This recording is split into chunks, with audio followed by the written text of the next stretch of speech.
बिस्मिल्लाहिर्रहमानिर्रहीम अस्सलाम वालेकुम viewers, welcome to my YouTube channel. Pakistan Rangers में जॉब्स अनाउंस की गई हैं।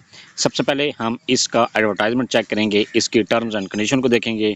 इसके बाद सेकंड स्टेप में मैं आपको ये बताऊंगा कि आपने इसमें स्टेप बाय स्टेप किस तरह से ऑनलाइन अप्लाई करना है। पहले यहाँ पर एडवर्टाइजमेंट में ये कहता है रिक्रूटमेंट। इसके बाद यहाँ पर है जो पोस्ट अनाउंस की गई हैं, सब इंस्पेक्टर की है, ये भी डायरेक्ट एंट्री है।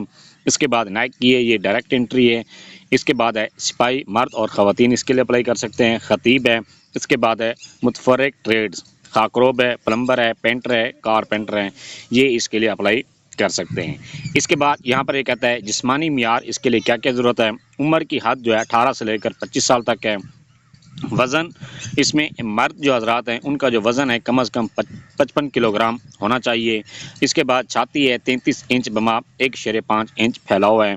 इसके बाद कद है 5 फुट 6 इंच, अगर आपका कद है आप इसके लिए अप्लाई कर सकते हैं। इसके बाद यहाँ पर कहता है ख़वातीन, ख़वातीन का जो वज़न है इसकी कम से कम 55 किलोग्राम होना चाहिए। इसके बाद ख़वातीन का जो कद है वो भी 5 फुट 6 इंच होना चाहिए। इसके बाद यहाँ पर ये कहता है ज़्यादा कद वालों को फाइनल सिलेक्शन में तरजीह दी जाएगी। नेक्स्ट है तालीमी मियार। तालीमी मियार, इसके लिए क्या क्या ज़रूरत होती है। ज़्यादा तालीम वालों को फाइनल सिलेक्शन में तरजीह दी जाएगी। सब इंस्पेक्टर के लिए इंटरमीडिएट या उससे ज़्यादा अगर आपकी तालीम है तो आप इसके लिए अप्लाई कर सकते हैं। नाइक में मैट्रिक या इससे ज़्यादा वालों को अगर आपकी तालीम है तो इसके लिए अप्लाई कर सकते हैं। सिपाही मिडल या उससे ज़्यादा की ज़रूरत है। ख़तीब के लिए इंटरमीडिएट HSC से मंजूर शुदा किसी भी इदारे से शहादतुल आलिमिया फिल आलूम अरबी और इस्लामिया की सनद याफ्ता अगर आप हैं तो आप ख़तीब की पोस्ट के लिए अप्लाई कर सकते हैं। इसका नेक्स्ट है तरीका इंतखाब के। पहले आपने ऑनलाइन अप्लाई करना है, ऑनलाइन इसकी रजिस्ट्रेशन करनी है। इसके बाद आपका इब्तदाई तिबी मुआयना होगा, मतलब आपके मेडिकल होगा। इसके बाद जिस्मानी टेस्ट होंगे। इसके बाद तहरीरी इम्तिहान होगा। इसके बाद है फ़ाइनल तिबी मुआयना होगा और इसके बाद इंटरव्यू है। इंटरव्यू के बाद फाइनल सिलेक्शन होगा। नेक्स्ट है कि आपने इसमें ऑनलाइन किस तरह से अप्लाई कर। ऑनलाइन अप्लाई करने का लिंक मैंने डिस्क्रिप्शन में दिए हुए है, आप वहां पर क्लिक करके ये जैसे आप उस पर क्लिक करते हैं आपके सामने इस तरह का इंटरफेस ओपन होता है। यहाँ पर ये कहता है पाकिस्तान रेंजर्स पंजाब भर्ती बराए सिपाही GD रजिस्ट्रेशन फॉर्म। सबसे पहले यहाँ पर कहता है जेंडर, आपने अपनी जेंडर सेलेक्ट करनी है।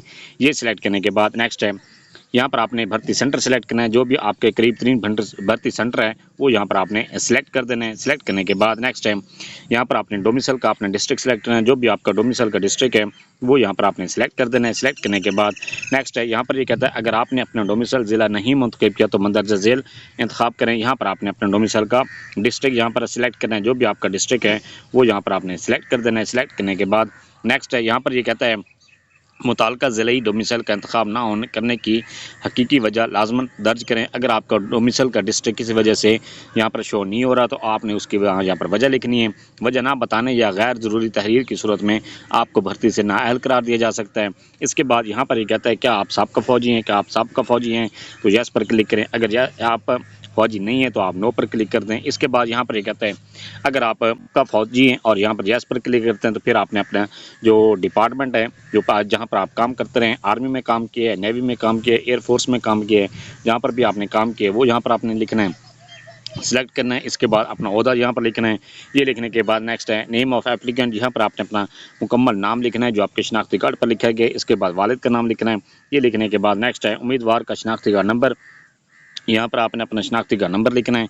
इसके बाद डेट ऑफ बर्थ, यहाँ पर आपने अपनी डेट ऑफ बर्थ सेलेक्ट करनी है। जो भी आपकी डेट ऑफ बर्थ है वो यहाँ पर आपने सेलेक्ट कर देनी है। ये सिलेक्ट करने के बाद पहले फिर आपने ईयर सेलेक्ट करना है, उसके बाद मंथ सेलेक्ट करें, इसके बाद आपने डेट सेलेक्ट कर देनी है। ये सिलेक्ट करने के बाद नेक्स्ट है मज़हब, यहाँ पर आपने अपना रिलीजन सेलेक्ट करना है, जो भी आपके रिलीजन है। इसके बाद एजुकेशन, यहाँ पर आपने अपने क्वालिफिकेशन को सिलेक्ट करनी है। जो भी आपकी क्वालिफिकेशन है वो यहाँ पर आप सिलेक्ट कर दें। सिलेक्ट करने के बाद नेक्स्ट है कद, यहाँ पर आपने सेलेक्ट करना है। सबसे पहले आपने कद अपना फिट में सेलेक्ट करना है। इसके बाद फिर आपने इंचेस में सेलेक्ट करना है। जितना भी आपका कद है वो यहाँ पर आपने सेलेक्ट कर देना है। इसके बाद प्रोवेंस, यहाँ पर आपने प्रोवेंस सेलेक्ट करना है। ये सिलेक्ट करने के बाद नेक्स्ट है आपने डिस्ट्रिक्ट सेलेक्ट करें। जो भी आपका डिस्ट्रिक्ट है वो यहाँ पर आप सिलेक्ट कर दें। सेलेक्ट करने के बाद नेक्स्ट यहाँ पर आपने अपना डिस्ट्रिक्ट सेलेक्ट करना है। डिस्ट्रिक्ट सेलेक्ट करने के बाद नेक्स्ट है परमानेंट एड्रेस, यहाँ पर आपने अपना मुकम्मल परमानेंट एड्रेस लिखना है जो आपके शनाख्ती कार्ड पर लिखा गया है। इसके बाद टेम्परेरी एड्रेस, यहाँ पर आपने अपना आर्जी पता लिखना है। आप अपना परमानेंट और टेम्परेरी एड्रेस दोनों सेम लिख सकते हैं। इसके बाद कहता है उम्मीदवार का मोबाइल नंबर, यहाँ पर आपने मोबाइल नंबर लिखना है। इसके बाद पेरेंट्स और गार्डियन मोबाइल नंबर, यहाँ पर आपने अपने वालिद का या कोई भी आपका गार्डियन है उसका यहाँ पर आपने मोबाइल नंबर लिखना है। पेरेंट्स और गार्डियन मोबाइल नंबर लिखने के बाद नेक्स्ट यहाँ पर एक कहता है रिलेटिव। अगर आपका कोई भी रिलेटिव शहीद है या रेंजर्स में काम कर रहा है या आप वो रिटायर्ड हो चुका है, उसकी क्या है यहाँ पर आपने कैटेगरी सिलेक्ट करनी है। ये सिलेक्ट करने के बाद नेक्स्ट है उसका आपके साथ क्या रिलेशन है वो यहाँ पर आपने सिलेक्ट करना है। ये सिलेक्ट करने के बाद नेक्स्ट है यहाँ पर सिलेक्ट करने का ऑप्शन नहीं है, बल्कि आपने यहाँ पर रिलेटिव आप उसका रिलेशन लिखेंगे। इसके बाद कहता है स्पेशल स्किल्स। अगर आपके पास कोई भी स्पेशल स्किल्स हैं, जिस तरह से आपने अगर कंप्यूटर का डिप्लोमा किया हो या कोई और डिप्लोमा किया हुआ है, तो वो यहाँ पर आपने लिख देना है। ये लिखने के बाद नेक्स्ट है रजिस्टर, तो आप रजिस्टर के बटन पर क्लिक करें। ऐसे ही आप रजिस्ट्रेशन पर क्लिक करते हैं, आपका पाकिस्तान पंजाब रेंजर्स में अप्लाई हो जाता है। ये था सारा प्रोसेस कि आप किस तरह से पंजाब रेंजर्स में जॉब के लिए घर बैठे ऑनलाइन अप्लाई कर सकते हैं। Thanks for watching. अगर वीडियो अच्छी लगी है चैनल को सब्सक्राइब कर दें, लाइक एंड शेयर कर दें।